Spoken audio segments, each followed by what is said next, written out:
welcome to Match Play, the second most watched show here on CUTV behind High School Roundup. Today, I'm your host, Tyler Harris. To my left is Clinton Logan, and to my right is Scott Majesky. The first time these two opponents get to debate against each other. Clint, we'll start off with you. How you doing today? I see you rocking the shorts in support of the warmer weather. Oh, absolutely. We got up to, I think it was about 58 degrees here on a beautiful Monday. Can't get angry on a Monday as beautiful as it is outside today, so I'm in a good mood. Scott, how are you doing? I hope we have more days like this, Tyler and Clint, because, you know, nice days means spring's coming, and that means baseball season, summertime, and basically the semester will be over then. Sounds good to me. Well, let's jump right on into it today. First topic we have is going to be men's basketball. Men's basketball coming off of women's basketball coming off of an impressive win against Gannon last week. The number 6 team ranked in the nation. Again, they move up to number 11. They move up to 11-6 in the conference. Scott, we're going to start with you. Scott, how about these Cal women? Well, how about this Cal women's basketball team? Well, how about them? I mean, Rye Gatson coming back from injury. You have Stephanie Michael just on fire these past couple weeks, guys. I mean, this team is improving. They're going to fight for possibly a 1 or 2 seed in the PSAC West. They're in the lining to host, so the Convocation Center with a PSAC basketball playoff matchup for Cal women's basketball. They can go on a run. Stephanie Michael is just on fire. I love the way Kate Seabaum's playing. Antonenko has finally found herself in the forward front court position here in America. You know, the team is coming together. They're coming complete. And that win against Gannon, the only thing is, Clint, can they sustain it after the huge win? Well, that is the big question. I agree with you. It's a great little run that they're starting to put together now. It seems like they finally caught fire. And the thing that I won't agree exactly, you said 1 or 2 seed. I don't think they're going to surpass Gannon or Edinburgh on the season. It was a great win for them over Gannon, but I don't see Gannon end up losing a lot more down the stretch here. But this team is firing on all cylinders. Having Rye Gatson back is huge for this team. Oh, yeah. You saw it against Gannon. This team can create turnovers, and that's what they do. You have Kate Seabaum, Stephanie Michael, now Rye Gatson, all speedy players, get the ball, turnovers, and turn it the other way. And Antonenko, Hines, they're all playing great basketball right now. Yeah, I think they can go for that 3rd seed. You know, it's a huge one coming up this Wednesday against IUP, though. That's going to be big for Cal. Absolutely.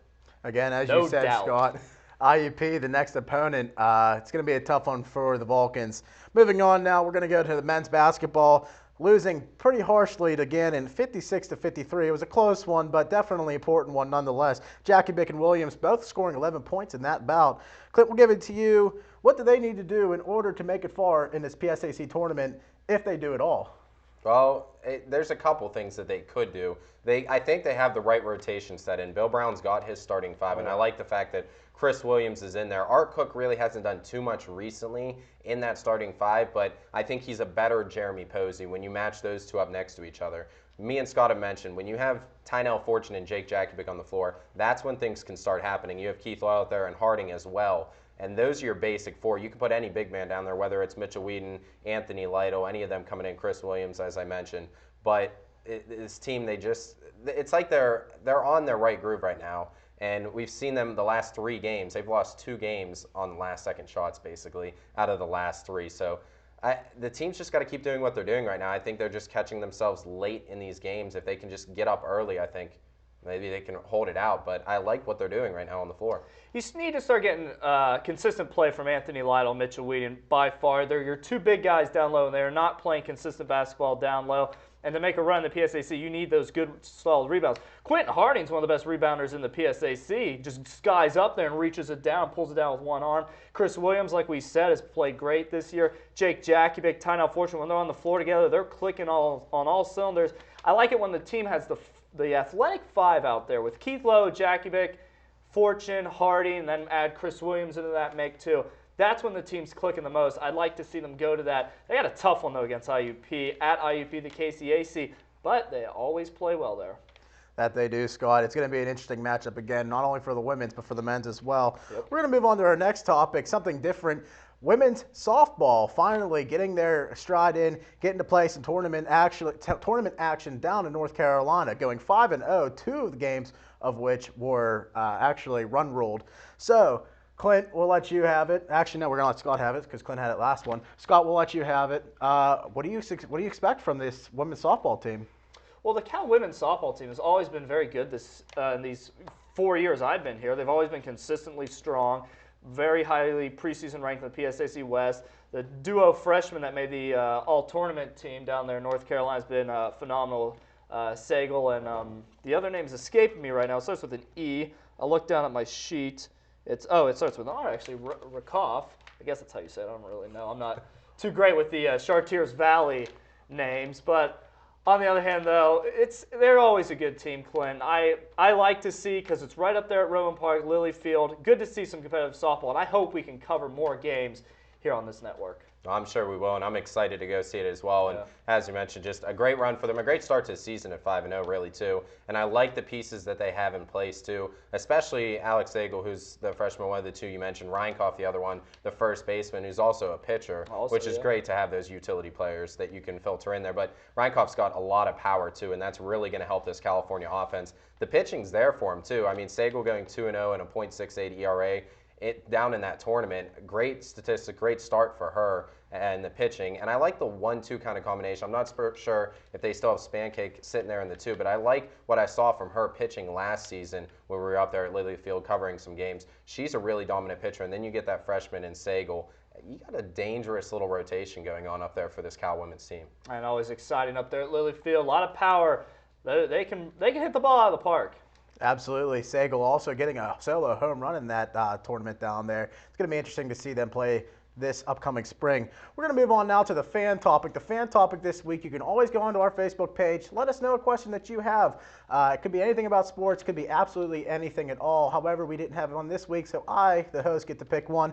I'm going to go Rugby Sevens, boys. Rugby Sevens just took place this past weekend in Las Vegas, Nevada, where USA struggled a little bit, and South Africa comes out on top. We're going to give it to Clint. Clint, what did you like it, or are you a fan of it being in the Olympics this upcoming 2016 year, or are you not so much? Well, I'm a big fan of rugby. I mean, it happened a couple years ago, and coming from Burrell High School, as you and I are, we're big rugby fans because just recently getting a team down there at Burrell, and they've been very successful, to say the least, down in Burrell in terms of the state championships and their runs there. But just getting to watch the game and learn it, and not people around this area are not very familiar with rugby either. But getting to watch it on the Sevens game the other day with South Africa, I caught a little bit of it. I was flipping through some channels, but it was great to see it there. I think it's great to be an Olympic sport too. I think it definitely deserves its fit in there. I'd like to see baseball and softball still come back there, but I think rugby's a good substitute. Very physical game, and you got men and women's rugby teams here on campus, so I'm sure they're fans. It's a fun sport to watch. I mean, it really is. Because it's kind of confusing to the casual fan, but after you watch a game and they'll explain it to you, start to pick it up. It's a fun sport to watch, and I'm glad it's in the Olympics. I actually did catch a little bit of that USA-Canada game as we were talking beforehand. And like you said, the USA team not looking too strong. Once they get down, they kind of struggle there. Yeah, that they do. Anything else for you guys? Well, you're the rugby guy. Yeah, you're the rugby one, but I know you're a big fan of it too. Yeah, I'm a former player for the Burrell Buckheads myself. We did win state championship the year before I played, finished second in the state afterwards. I'm a huge fan. I'm very excited to see rugby finally getting nationally and world recognized, not only for the USA, but the USA really has a tough time getting a developed program and really starting out. But that'll be the end of our fan topic. We're going to take a break here. When we come back, we're going to get into the regional topics, the Pittsburgh sports and such like that. But until then, stay tuned. We'll be right up here next.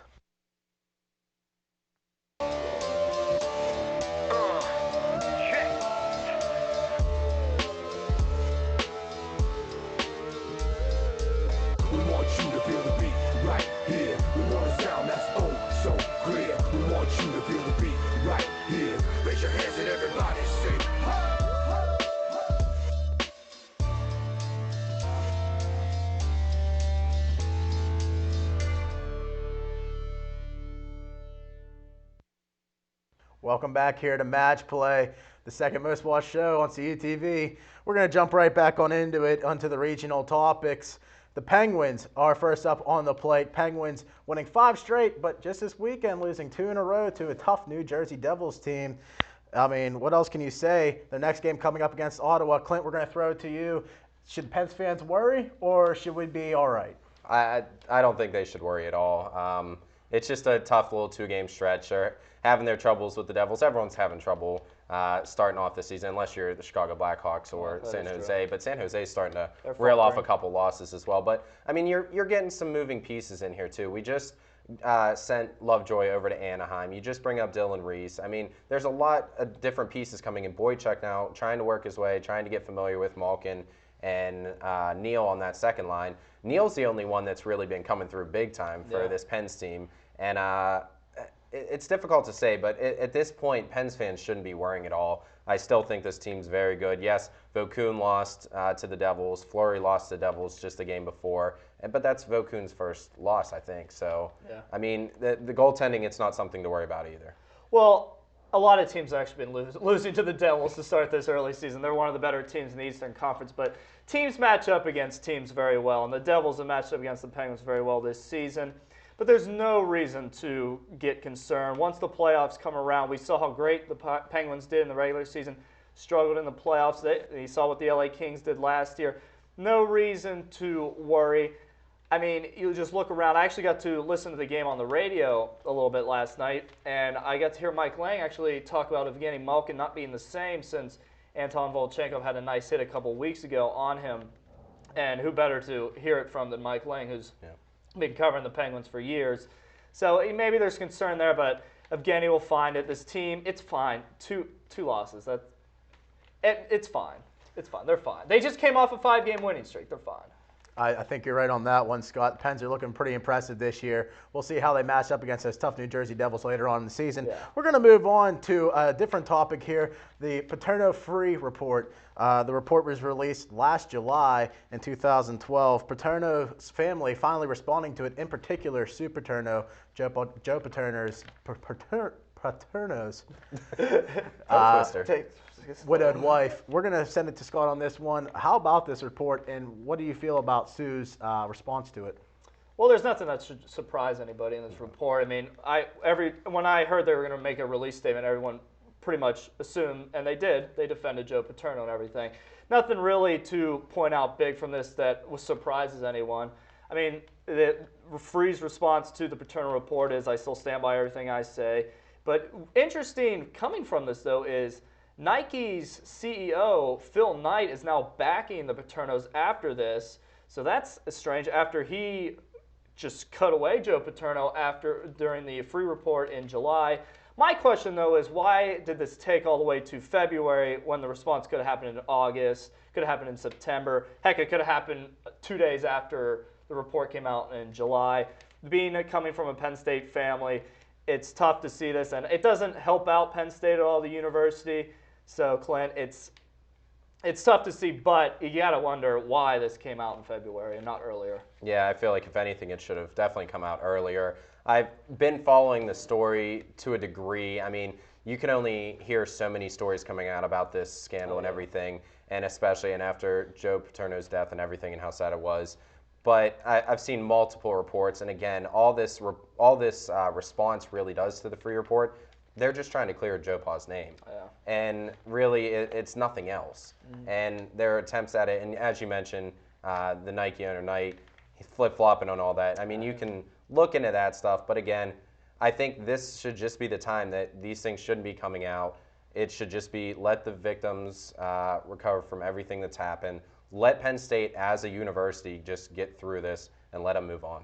And they're doing just that at Penn State University. They're pushing this away, but stuff like that brings it right back up. That's true about that. Well, on to a more positive topic now. Francisco Liriano signing with the Pittsburgh Pirates, finally a one-year deal after breaking his arm in December in a little incident with his children. We're going to throw it up. How about this deal? Do you guys feel that it's going to be a good one? I think that Liriano, in the first place, it was a dumb move on his part. I understand those kind of things happen too, the off-field, but you got to understand you're just now in a new organization and you're trying to make a good start, make a good first impression, and already now you broke your non-pitching arm. Thankfully, it wasn't his pitching arm because he may not have even ended up on the team if that would have been the case. But now rather than having, I think it was close to $15 million guaranteed, he's now guaranteed only $1 million, and that's if there's stipulations on this deal now. He needs to pitch at least 200 innings, avoid the IR for that arm if that's the case, and then if that's the case, he can get up to, I think it's like $3 million and possibly $5 million the following year in his 2-year deal. So not only is this a bad thing for the Pirates, now we have to worry about Francisco Liriano's arm. We already had worries about him. I mean, he has been up there in age and been out there, but now we're worrying if he can even pitch 200 innings and he's going to lose money. Well, I don't think it's extremely bad for the Pirates, a bad thing, because now you have depth with Jeff Carson's coming back, Jonathan Sanchez is signing, plus Garrett Cole, if he keeps progressing, he'll be up in June. I like this signing, but Francisco Liriano's got to get it fixed up in his head right there. Broken right arm will heal, but it's all about in his head right now. He got traded to the White Sox, pitched really well, then he faltered again after he got traded to the White Sox. I don't know, Clint. I like the signing, though, because it adds depth into the organization. And he's got a chance to prove himself. And if he can't prove himself, then he's done as a Major League Baseball player. He's going to be in a good starting 5, but I would like to see Sanchez work his way through the minors. I think he's a great pitcher. I've seen great stuff from him. Yeah, Jonathan Sanchez would be a great addition for that 5th spot. It's definitely going to be an interesting topic here, the Pirates pitching rotation coming up this spring and the regular season as well. We're going to move on to baseball-related topic again. The Washington Wild Things elected to host the 2013 Frontier League All-Star Game. Boys, does this mean anything for the Washington Wild Things, or just something nice to have here in Pennsylvania? It brings some attention around the city to the Washington Wild Things, that's for sure. You'll see ads and through the newspapers, Post-Gazette, Trib, Live, and everywhere else just for the All-Star Game. So it brings people awareness to them. And if they put out a good product on the field, people are going to come. Falcone, well, now Consol Energy Park is a pretty nice ballpark, and it's going to bring, all I can say is it's going to bring you press. People are going to read about it and hear about it, and it's going to bring you some publicity. That's just another place to go watch some good baseball, Frontier League baseball. I personally have never been to a game. I know I'm going to try to this season, but I think it's great for the organization. I mean, there's 14 teams in the Frontier League, and eventually everyone's going to get to host, I would assume, at least depending on the park. But I think it's great for the Washington Wild Things organization. It's going to be great for Washington County as well, just to get all those people coming in. You're going to get a lot of revenue built up through some local businesses as well. And it's just a good environment. July 15th to 17th, definitely go check it out. I think I'll make my way down there. I'll try to make my way down there too. I'm a baseball lover, and I'll go wherever. Our own Gloria Stone working for the Washington Wild Things as well, so we wish the best to her. It should be definitely interesting to see, like as you both said, bring in some revenue to the local businesses, and maybe get Washington Wild Things in the Frontier League as well on the spot in our local area. I mean, not too much about them heard not really, no. around, so hey, who knows? But we're going to go to another break here, and then after this, we're going to go into a more national topic. So stay tuned. More sports debates coming up next. CUTV is always on the air online. Like us on Facebook for upcoming events and status updates. Follow us on Twitter at CUTV_PA for behind-the-scenes exclusives. For streaming news and sports coverage, subscribe to our YouTube channels.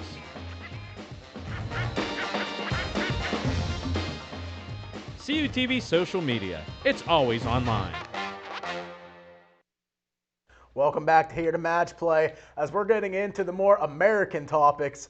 America, as you said. So we're just going to kick it right on off, and we're going to start off here with college hoops. Indiana selected as the number 1 seed, not seed, but number 1 ranked team in the nation after losing last week, but another big win against Ohio State. So number 2 goes to Duke, and number 3, Miami, Florida. Definitely an interesting topic here. The way it's been heading back and forth all year, Clint, we're going to give it to you. Is Indiana your number 1 team, or do you think somebody else deserves it? No, I think Indiana definitely deserves to be at that 1 spot. They just edged out Duke, 26 first-place votes compared to Duke's 20. So Duke gets the second one, and Miami's sitting at 3rd. I personally think Miami should be ahead of Duke with how big of a win they got over Duke. Maybe the strength of schedule isn't as big, but I still think Miami deserves at least that 2 spot. But in terms of Indiana, I watched that game against Ohio State, a fantastic game by Indiana. Oladipo, their big man down low, had his season high game last night. I don't remember how many points he was up in the 20s, but a great game from him. I even tweeted ESPN just because of that one dunk that he had driving the lane. But Indiana definitely deserves this #1 seed. I think if they can hold on and continue to not lose like these #1 seeds have been doing, we got to remember Indiana just lost to Illinois earlier in the week, but we're able to get a big win over a tough Ohio State team, and it's a grinded out Ohio State team. I'm loving this Miami-Florida story, how they're just making their way through the ACC, and I agree 100% with you. Head-to-head beat over Duke and beat them big, too. They should be #2.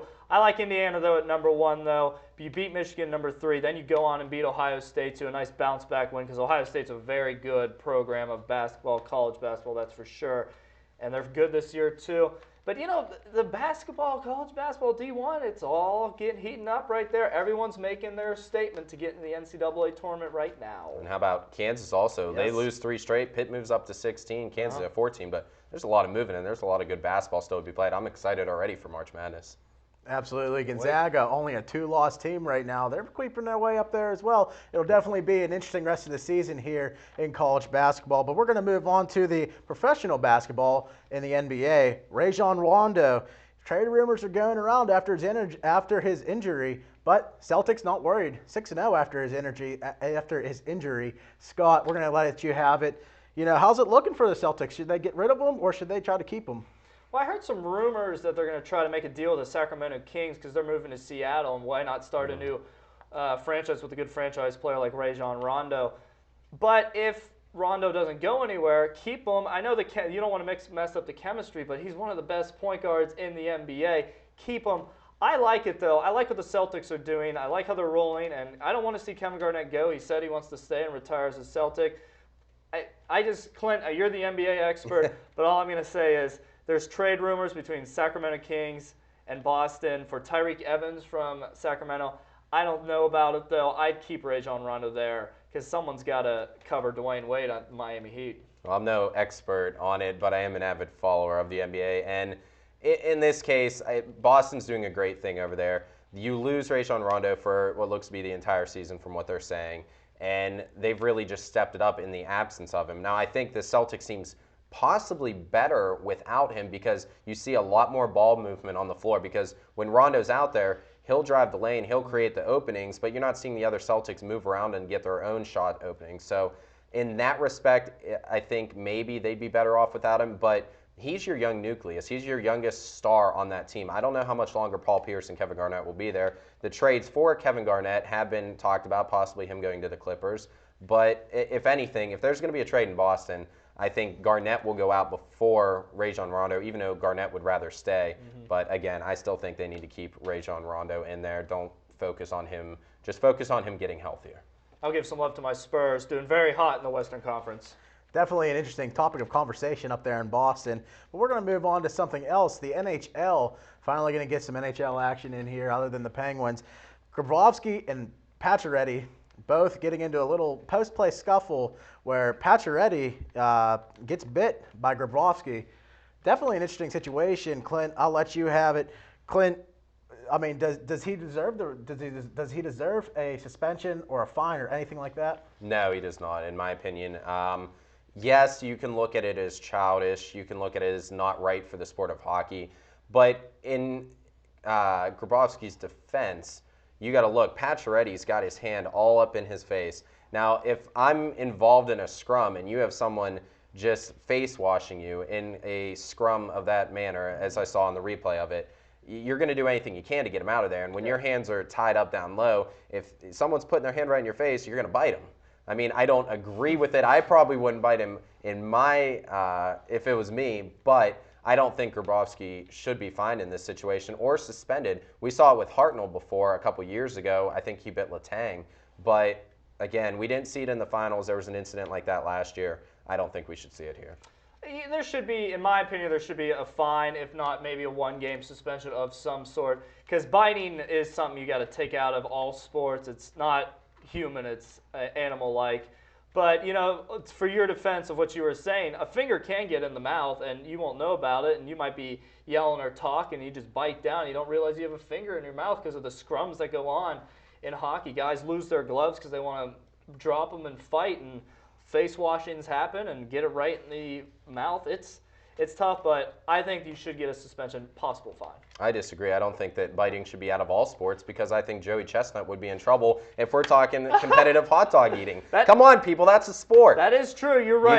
You gotta bite. Joey Chestnut. Yep. We'll back him. Coney Island hot dog. Gotta eat them hot dogs. Pacioretty getting a voluntary tetanus shot just to make sure no diseases were spread in that one. No rabies. We're gonna spread in to the last segment of this evening.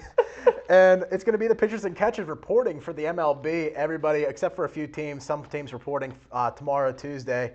So, I mean, how about it? It's the unofficial start of the season. We'll give it to you, Scott. How are you feeling about this? What a great day here in Western Pennsylvania for baseball weather. Beautiful day. I love pitchers catchers report day. It's just great. It starts baseball, starts the new year. Just love it. You know, pitchers catchers report, fun time. For the Pirates, I'll talk about, you know, you get your young guys out there, Garrett Cole and Tyone. Also, you're going to get, hopefully, Liriano down there just to rehab. And then you got Carson's coming back. You got Burnett and Wandy. You know, Wandy wants to get back and working. And then hopefully A.J. Burnett can get back to what he's doing, not bunt a ball into his eye like he did last spring trading.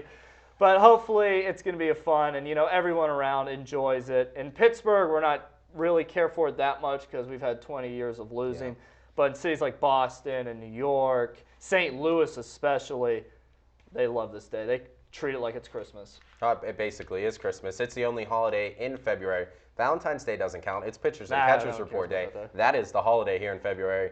And I love it. Speaking from a Pittsburgh perspective, as we are in the area and Pittsburgh Pirates fans, I think it's great, too, to get some of these fresh faces in there. What I think is going to be the most important thing about this upcoming week or so, is A.J. Burnett, as you mentioned, trying to get situated, trying to get a good fit back with Russell Martin and a couple of these other players. You want to try and get Russell Martin into that fix, try and just get some comfortability with his pitchers, and as well get McHenry back there too, because you're going to see him getting some playing time. But I think that's what's most important. These pitchers and these catchers, it's not just about them reporting, it's about them building what they're going to be able to perform this season. So for Tony Sanchez as well, the #1 pick for California, or for California. For the Pirates. We're off Cal topics. But yeah, I know. My bad, we're in the national topics. But a while ago. For Tony Sanchez, this is a make or break it year for him.